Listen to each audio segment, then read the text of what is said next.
Assalamualaikum warahmatullahi wabarakatuh. Shalom Om Swastiastu, Namo Buddhaya, Salam Kebajikan. Perkenalkan, saya Farshana Kresli dengan NIM M0403241027.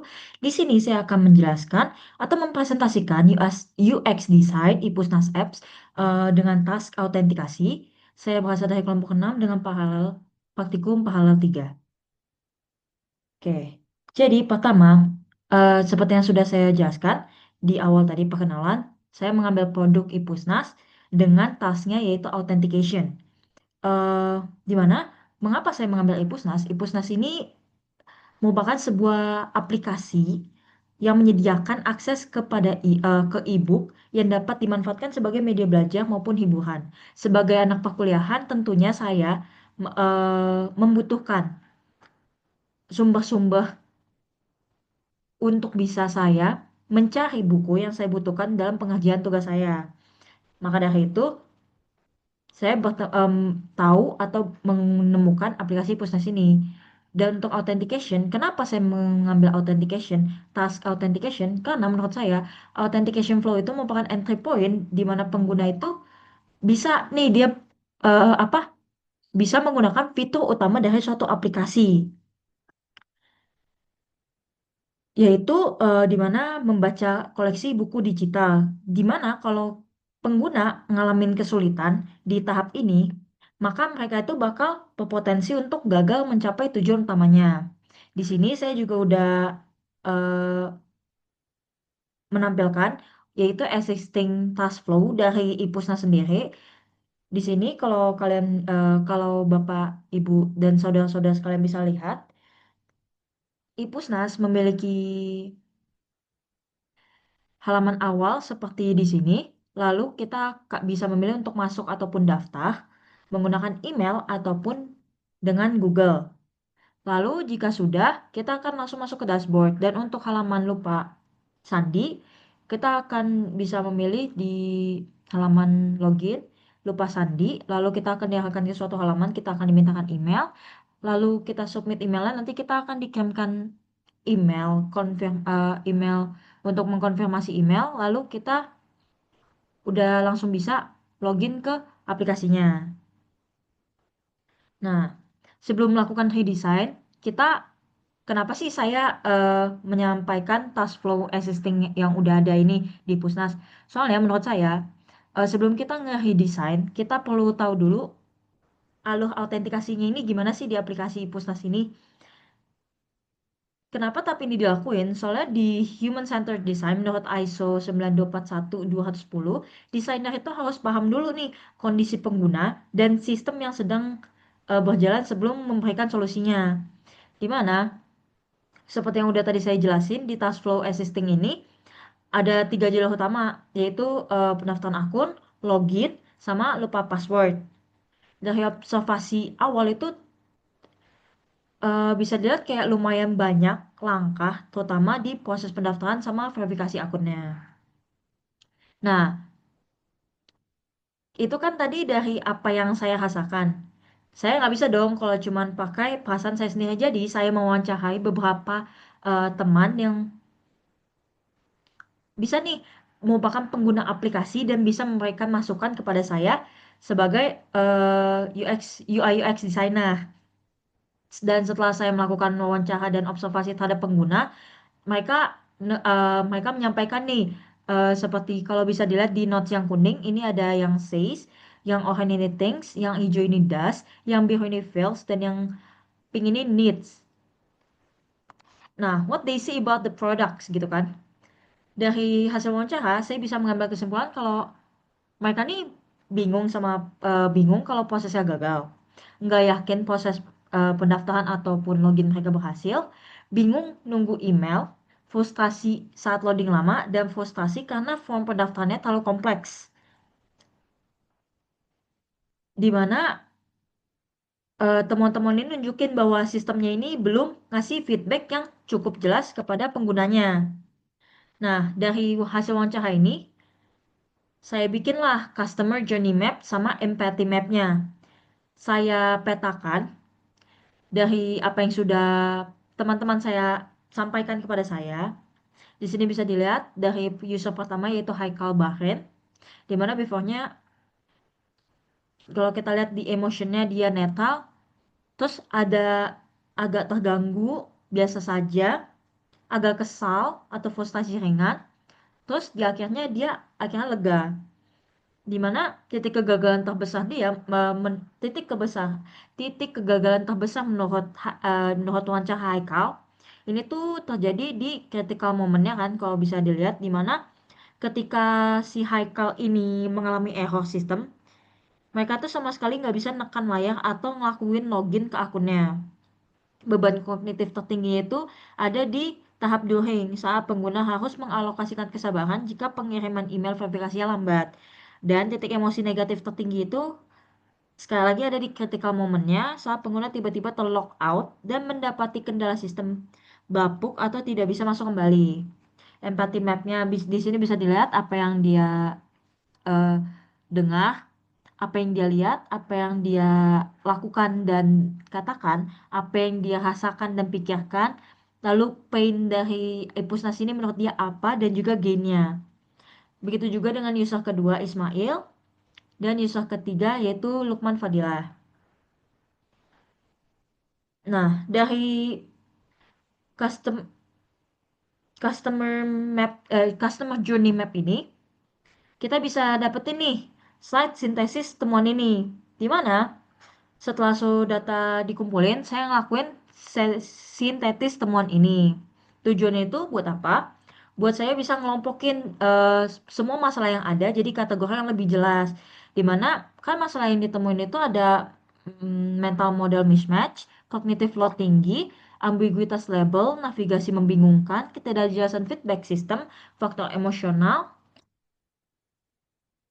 Nah, tiga prioritas utamanya ini ada di ketidakjelasan feedback system dan error tak terprediksi pada proses autentikasi, beban kognitif dan hambatan navigasi pada verifikasi berbasis email, dan yang ketiga formula pendaftaran manual yang terlalu panjang dan juga kompleks. Di mana empathy map dan juga sintesis temuan ini saya menggunakan dari Gray 2017. Lalu, kita masuk nih ke personanya. Saya bikin persona berdasarkan hasil sintesis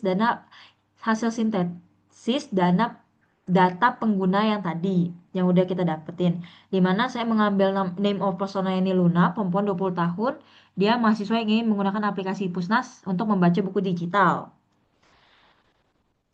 Persona sendiri dipakai supaya proses desain ini tuh tetap fokus ke kebutuhan pengguna yang nyata kan.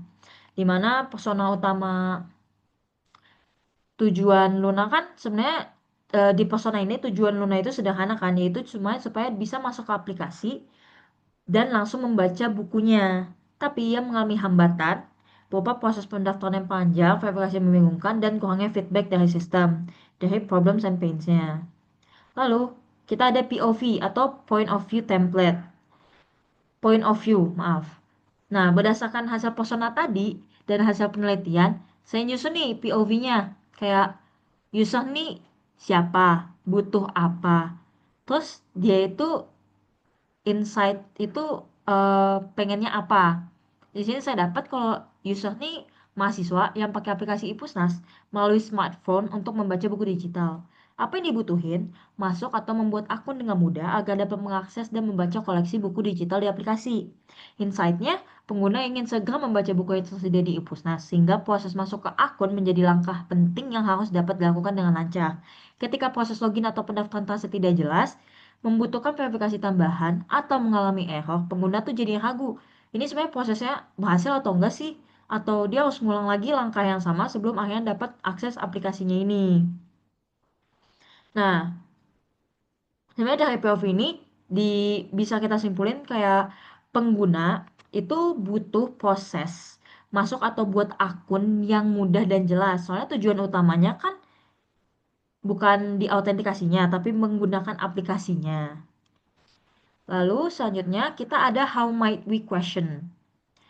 Setelah masalahnya dihumusin, saya ngubah masalah itu jadi pertanyaan di how might we-nya ini.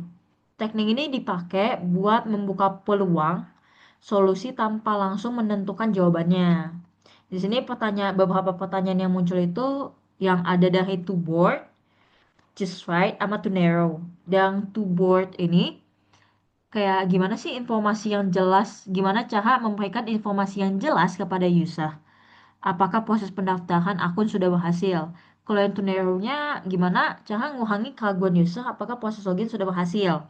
Kalau just hide-nya, gimana supaya membantu user memahami langkah verifikasi akun di aplikasi Pusnas, memudahkan user masuk ke akun di Pusnas tanpa mengalami kebingungan ketika gagal, dan membantu user mengetahui apa yang harus dilakukan ketika lupa password.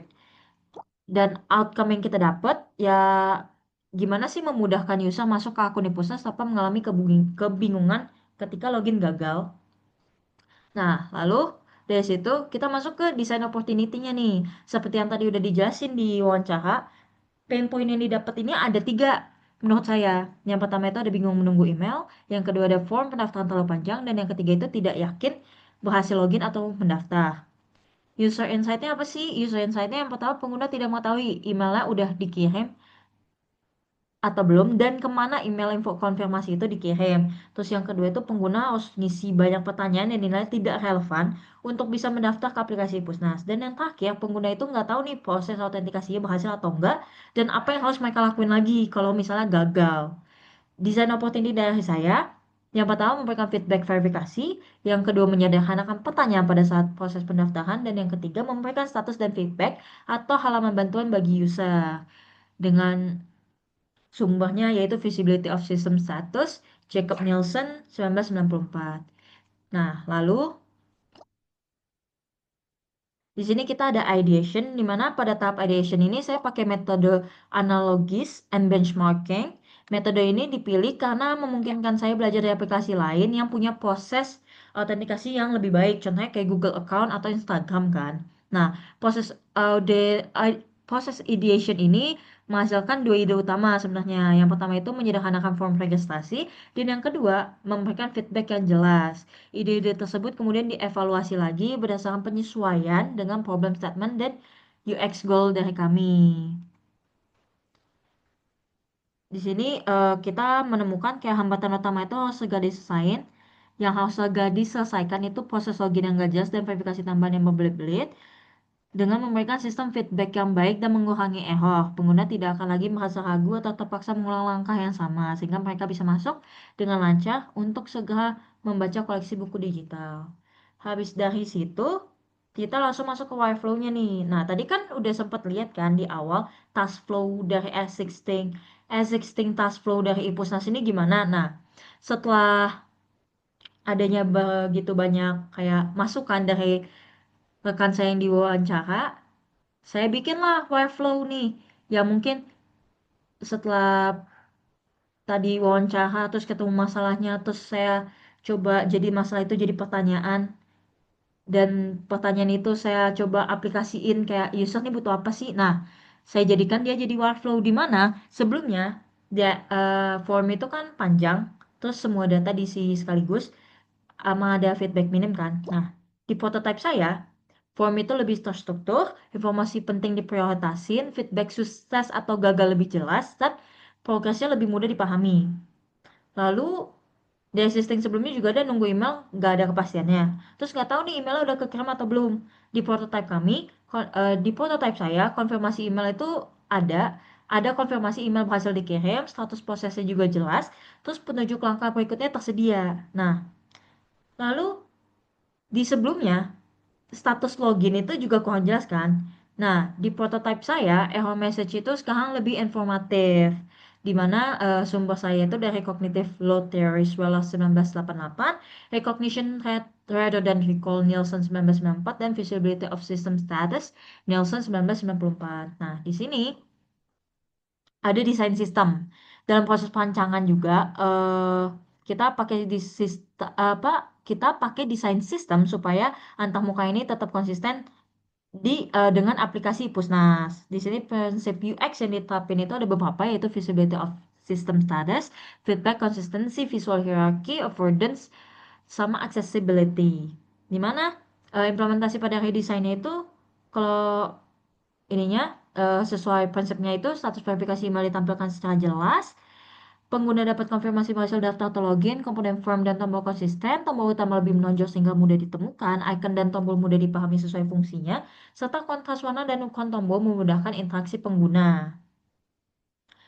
Di sini sumber saya itu berasal dari Visual Hierarchy, Lead Well Holden Butler, sama Consistency and Standard Nielsen, sama Accessibility WCAG.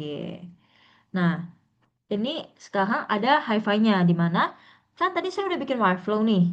Terus udah bikin juga nih desain sistemnya bersama teman-teman saya. Nah, saya aplikasiin lah ke high fidelity ini. Di mana prototype ini tuh udah nunjukin gimana seluruh solusi itu diterapin secara visualnya. Jadi pengguna itu bisa memahami status proses dengan lebih baik, terus mendapatkan feedback yang jelas sama menyelesaikan task autentikasi dengan lebih sederhana dibandingkan dengan kondisi sebelumnya. Lanjut, kita ada ke kan tadi kita udah bikin workflow-nya, terus udah jadi wireframe-nya juga, hi-fi-nya juga udah jadi. Nah, sekarang kita testing nih. Di mana di user testing plan ini tujuan pengujiannya itu ya buat mengevaluasi kemudahan penggunaan dalam menyelesaikan task, mengetahui efektivitasnya sama mengukur pengalaman pengguna terhadap prototipe yang telah dirancang. Metode yang saya pakai ini ada mass testing, mengukur performa pengguna saat menyelesaikan task, sama reaction testing, di mana saya mengamati respon pengguna terhadap desain yang dibuat. Metric keberhasilan ini ada efisiensi, learnability, satisfaction, sama frustration level. Partisipannya ada 10 user. Walaupun rencana awal saya menggunakan 6 user, tapi ternyata puji Tuhan eh, saya mendapatkan lebih dari 6. Jadi saya menggunakan 10 user dengan usia 18 sampai 25 tahun, pandai menggunakan gadget dan terbiasa dengan aplikasi berbasis akun. Bentuk pengujiannya sendiri remote dan unmoderated. Dengan sumber usability testing Steve Kirk, ISO 924111 usability, user centered design ISO 9241210, sama representative users Nielsen. Lalu, di sini ada slide pengujian. Pengujian ini apa sih? Apa yang dilakuin? Jadi, dari semua yang udah saya lakuin, di pengujian ini di Maze, saya masukin ada untuk mendaftar akun dengan email, password tidak sesuai, kekuatan password, masuk ke akun, gagal masuk ke akun, email belum terdaftar, sandi salah, lupa sandi, masuk atau daftar gagal. Saya nggak bisa masukin langkah-langkahnya, di sini saya nggak bisa benar-benar nunjukin langkahnya gimana, karena dengan banyaknya pengujian yang dilakukan, yaitu ada 9, saya takut terlalu memakan waktu. Tapi sudah saya lampirkan di lampiran untuk mazesnya sendiri, jadi Bapak Ibu Saudara bisa langsung melihat langsung di mazenya. Nah, sebenarnya untuk langkah-langkahnya di maze itu udah saya sebutin. Jadi saya udah kasih tahu misalnya mendaftar akun dengan email, saya sertakan mereka harus nyampe ke halaman apa, dan saya udah memberitahu kayak tombol apa yang harus mereka pencet untuk bisa nyampe ke hasil yang saya inginkan itu. Di mana perangkatnya sendiri menggunakan laptop atau PC dan toolsnya itu Maze testingnya.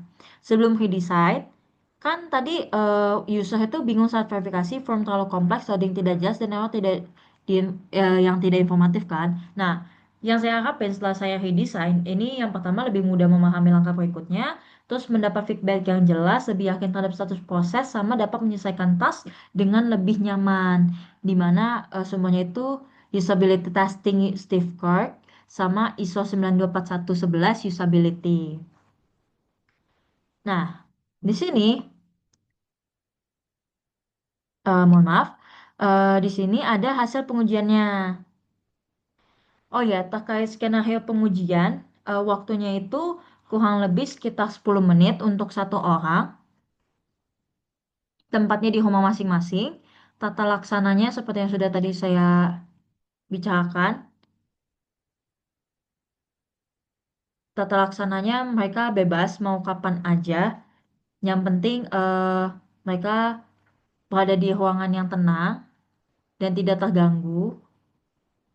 Perangkatnya juga sudah saya jelaskan, dan untuk dokumentasi pelaksanaan yang saya miliki hanya dari si Maze testingnya saja.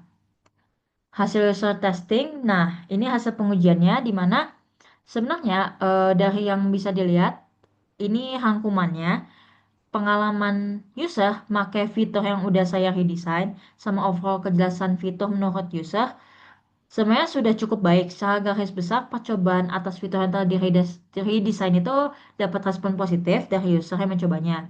Tapi ya nggak dikit juga yang kebingungan soalnya pakai Maze yang nyebabin user suka nyasar ke halaman lain dan bukan halaman task yang dimintanya. Dimana ini adalah task-task yang dilakukan dan ini ada penjelasannya mengenai berapa banyak sukses rate-nya, drop off-nya, dan misclick rate-nya. Di sini bisa dilihat password tidak sesuai, lalu kekuatan password, lupa sandi, sandi salah, email belum terdaftar, dan juga satu lagi itu gagal masuk ke akun, punya persentase yang cukup tinggi di misclick rate-nya. Kenapa? Saya juga kurang tahu kenapa ya. Mungkin bisa didasari oleh karena awamnya user terhadap Maze app. Jadi suka apa ya? Sebagian user tuh masih bingung gimana sih cara pakai Maze ini segala macam. Tapi overall sebenarnya menurut saya sudah menunjukkan hasil yang cukup bagus karena kalau dilihat sendiri dari feedbacknya, feedback. Nah, kalau dilihat dari feedback ini bisa dilihat sudah baik. Menurutku field nomor HP itu sebenarnya belum terlalu perlu kalau daftar akun pakai email. Saya email juga bisa dipakai buat verifikasi akun. Terus lebih ke mazenya aja karena tadi ada beberapa case yang sepertinya belum ada pencegahannya. Jadi saya menyasar ke dashboard. Terus fitur login atau register sudah berjalan dengan baik secara fungsional. Tapi untuk pengembangan ke depan mungkin kalau registrasi bisa dibuat lebih interaktif dan seterusnya. Berdasarkan usability isunya sebenarnya untuk navigation eh, jika di luar Maze, sebenarnya banyak respon atau ya respon dari user yang tidak saya masukkan ke sini, sebenarnya sudah banyak mencantumkan baik, sudah cukup baik, sudah cukup sesuai ekspektasi dan segala macamnya. Mungkin, tapi ya itu balik lagi karena mereka tidak terbiasa menggunakan Maze, jadi agak bingung dan agak kesusahan dalam penggunaannya. Untuk error prevention sendiri dari saya karena saya juga baru pertama kali menggunakan Maze jadi memang belum ada. Jadi memang itu juga salah satu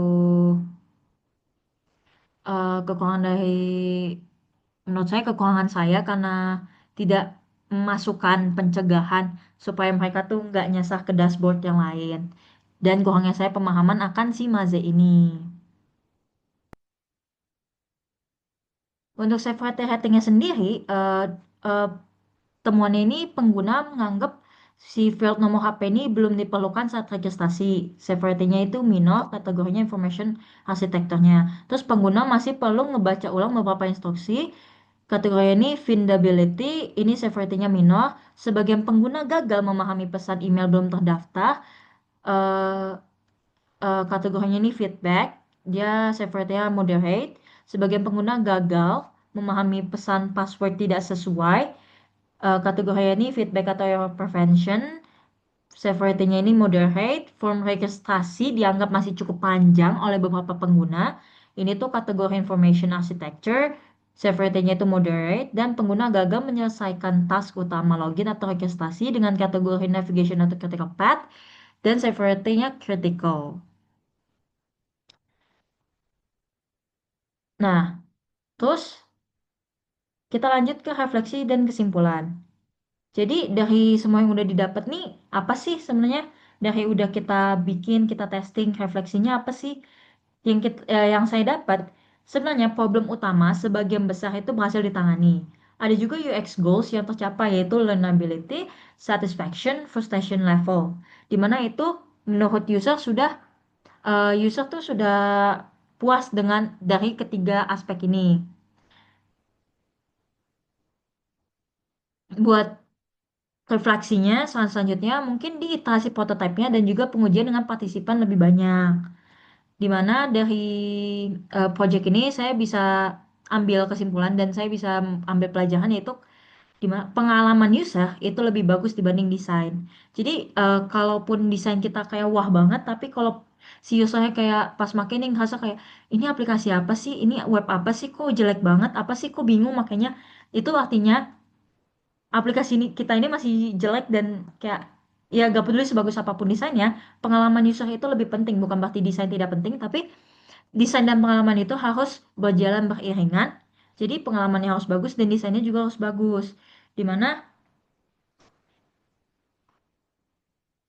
ya pengalaman penggunaan user kita sebagai UI UX designer, kita harus bisa ngaplikasiin apa yang udah dipelajari dan ngasih user itu pengalaman yang baik pada saat penggunaan si aplikasi ataupun web yang dia gunakan itu. Supaya apa? Supaya user merasa happy, merasa senang dalam penggunaan aplikasinya dan user teh enggak apa ya bahasanya enggak membuang si atau enggak langsung menyerah terhadap aplikasi atau website itu. Mungkin itu saja.